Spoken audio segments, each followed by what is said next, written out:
So over time, we've been saying to you that if you have a desire and your belief is the same as your desire, that's really what positive expectation is, then it has to be, and it has to be fast. Because your desire is pure, there's no resistance to it, and it's flowing to you. And you've proved that out in your own life, haven't you? The things you expect come easily to you. It's the things you don't expect that keep seemingly messing up your experience. Someone the other day says, I don't want to work there, but I have no choice. What an awful trap. I want more money, but I can't figure out how to get any. I want a mate, but I can't find a mate.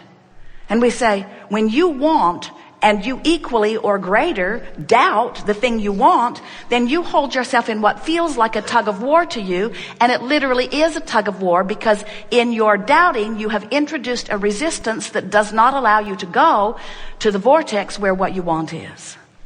So over time we've said to you, when you want it and believe it, it is. Then we began telling you that you are a creator. And that if you are a deliberate creator, which means you think more about what you want, you script it, you write about it, you talk about it, that more of the things that you want will begin to come into your experience. Be more deliberate in your intent, we said to you. Then we watched you. You worried about your thoughts too much then.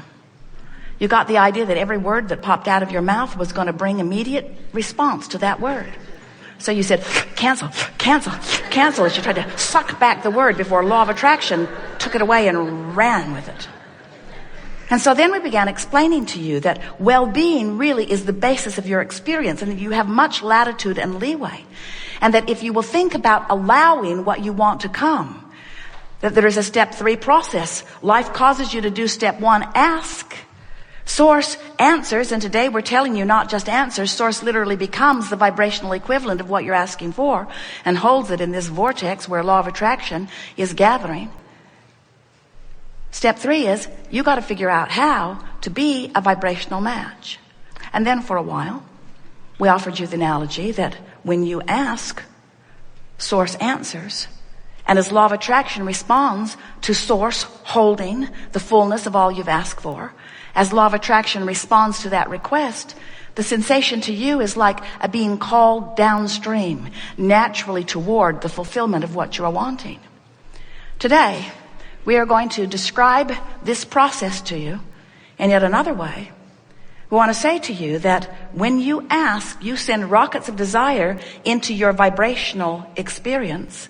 And we've been calling this your vibrational escrow, because it's where all that you want is held in an account that's just for you, that no one else is going to sweep in.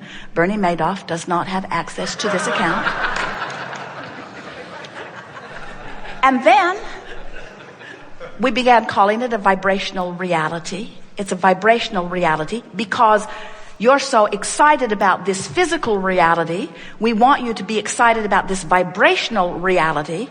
And today we are calling this vortex, a vortex of creation. It is a vortex, and the reason that we are calling it a vortex is because as law of attraction responds to this powerful point that the source within you is holding on your behalf, this much larger than you part of you, this much larger than the physical part of you, non-physical part of you, stands there holding this pure thought of what you've been asking for, and with the absence of resistance to this, and law of attraction's response to that, there is a powerful vortex that is created, a vortex of attraction.